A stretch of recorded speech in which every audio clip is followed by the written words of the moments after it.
ತಳಪ ಹಿಡಿದ ಭಗವಂತ ಇರುತ್ತಾನೆ ನಮ ಸುತ್ತ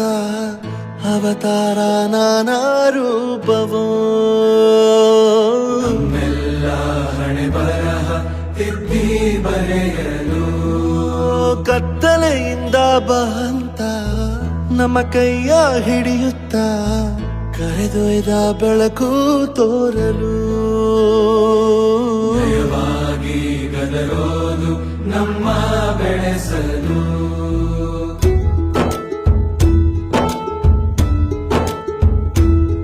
ಭಾಷೆ ಅಮೃತ ಕುಡಿಸೋ ತಾಯಾಗಿ ಭಾಷೆ ಅಮೃತ ಕುಡಿಸೋ ತಾಯಾಗಿ ಭವಿಷ್ಯ ಬರೆವಂತ ತಂದೇನೋ ಆಗಿ ಬರೆವಂತ ತಂದೇನೂ ಆಗಿ ಚಂದದ ಜೀವನನ ನೀಡಿರೋ ಗುರುಗಳು ನಮ್ಮ ಗುರುಗಳು